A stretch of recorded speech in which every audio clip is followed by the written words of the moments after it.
இயேசு கிறிஸ்துவின் இணையற்ற நாமத்தில் என் உள்ள கைகளில் உன்னை வரைந்திருக்கிறேன் என்கிற ஆண்டவர் கொடுத்த வாக்கு தத்தத்தோடு கூட சேர்ந்து கிறிஸ்துவில் விசுவாச ஊழியங்களின் சார்பில் உங்கள் அனைவருக்கும் என்னுடைய அன்பான வாழ்த்துதல்களை தெரிவித்துக் கொள்கிறேன். இன்றைய நாளுக்கான கோல்டன் ஆப்பிள் பிலிப்பியர் 4:19 என் தேவன் தம்முடைய ஐஸ்வர்யத்தின்படி உங்கள் குறைவை எல்லாம் கிறிஸ்து இயேசுவுக்குள் மகிமையிலே நிறைவாக்குவார். இன்றைய செய்தியின் தலைப்பு, நம் குறைவுகளை நிறைவாக்க ஆண்டவரால் தான் முடியும். எல்லா மனிதர்களுக்கும் ஏதோ ஒரு குறைவு இருந்து கொண்டுதான் இருக்கிறது. சிலரிடம் பணம் இல்லாத குறை, சிலரிடம் பொருள் இல்லாத குறை, சிலரிடம் ஆரோக்கியம் இல்லாத குறை, சிலரிடம் சமாதானம் இல்லாத குறை, இப்படி வரிசையாக அடுக்கிக் கொண்டே போகலாம். இந்த குறைகளை நிறைவாக்கிக் கொள்வதற்காக மனிதர்களும் பல்வேறு முயற்சிகளை செய்கிறார்கள். வழியே இல்லாத சூழ்நிலை வரும்போதுதான் கடவுளை தேடி வருகிறார்கள். இதுதான் அன்றைக்கு கானாவூர் கல்யாணத்தில் நடந்தது. ஒரு திருமணம் நடைபெறுகிறது என்றால் அழைக்கப்பட்டவர்கள் அநேகர் வந்திருப்பார்கள். கானாவூர் திருமணத்திற்கு ஆண்டவரும் சீஷர்களும் கூட அழைக்கப்பட்டிருந்தார்கள். அப்படிப்பட்ட விசேஷமான திருமணத்தில் திராட்சை ரசம் குறைவுபட்டு விட்டது. அப்பொழுதெல்லாம் திராட்சை ரசம் இல்லை என்றால் அங்கே சந்தோஷமே இருக்காது. அந்த திருமண வீட்டில் குழப்பங்களும் மன துயரமும் தான் நிறைந்திருக்கக்கூடும். இந்த நிலைமை இயேசுவின் தாயாரிடத்திலே சொல்லப்பட்ட போது அவர் ஒரு நல்ல ஆலோசனையை சொல்லுகிறார். பாருங்கள், இயேசு கிறிஸ்துவிடம் போய் சொல்லுங்கள், பிரச்சனைகளை சொல்லுங்கள், அவர் உங்களுக்கு என்ன சொல்லுகிறாரோ அதன்படி செய்யுங்கள். இதுதான் இயேசு கிறிஸ்துவின் தாயார் சொன்ன ஆலோசனை. அங்கிருந்தவர்கள் இயேசுவின் தாயார் உடைய சொற்களுக்கு அப்படியே கீழ்ப்படிந்தார்கள். இயேசு கிறிஸ்துவிடம் வந்து இந்த பிரச்சனையை சொன்ன போது அவர் தம்முடைய மகிமையின் ஐஸ்வர்யத்தின்படி அந்த குறைவை நிறைவாக்கி காட்டினார். தண்ணீர் அற்புதமான ருசியுள்ள திராட்சை ரசமாய் மாறியது.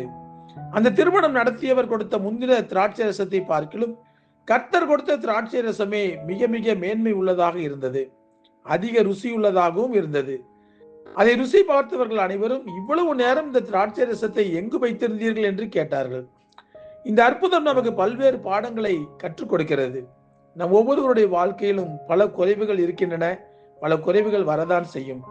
அந்த பிரச்சனையை சொல்ல வேண்டிய இடத்தில் சொல்ல வேண்டும் என்பதை நாம் தெரிந்து கொள்ள வேண்டும். வேறு எங்கும் அல்ல, இயேசு கிறிஸ்துவிடம் போய் நம்முடைய பிரச்சனைகளை நாம் சொல்ல கற்றுக்கொள்ள வேண்டும். அவர் நமக்கு என்ன சொல்லுகிறாரோ அதற்கு கீழ்ப்படிந்து நாம் நடக்கும்போது நிச்சயமாகவே நம் குறைவுகள் எல்லாம் நிறைவாக மாறும். இயேசு கிறிஸ்துவிடம் வரும்போது குறைவுகள் நிறைவாய் மாறுவது மட்டுமல்ல, துக்கமும் சந்தோஷமாய் மாறும். நம்முடைய புலம்பல்களையும் அவர் ஆனந்த களிப்பாக மாற பண்ணுவார். நம்முடைய துக்க நாட்கள் எல்லாவற்றையும் முடித்து நம்மை ஆசீர்வதிப்பார்.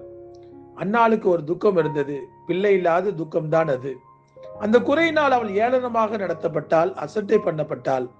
ஆனால் ஒரு நாள் கர்த்தருடைய பாதத்தை அன்னாள் தேடி வந்தால், கர்த்தர் தன்னுடைய மகிமையின் ஐஸ்வர்யத்தின்படியே தன் குறைவை நிறைவாக்குவார், தன் துக்கம் சந்தோஷமாய் மாறும் என்று அவள் விசுவாசித்தாள்.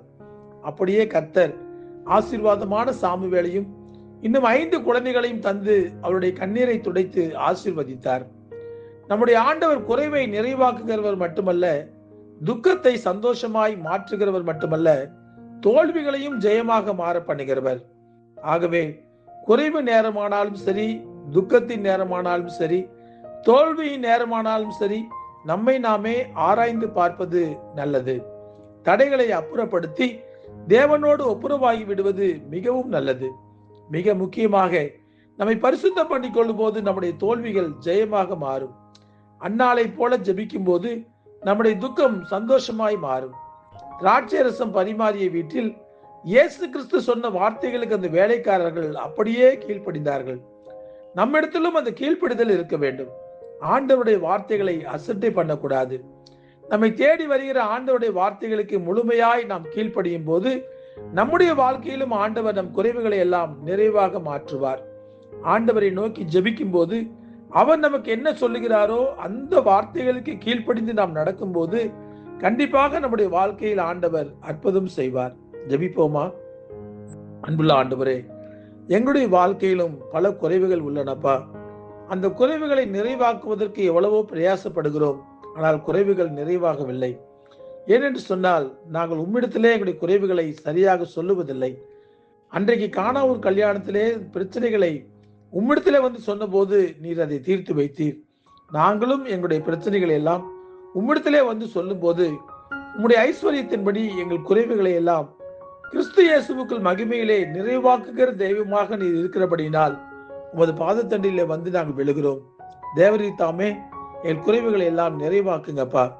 என்னென்ன விஷயங்களில் நாங்கள் குறைவுபட்டிருக்கிறோமோ அந்த குறைவுகள் எல்லாவற்றிலும் உம்முடைய கிருபை கூட இருந்து எங்களை நிறைவான சூழ்நிலைகளுக்கு நேராய் கொண்டு செல்ல வேண்டும் என்று சொல்லி நாங்கள் ஜெபிக்கிறோம்.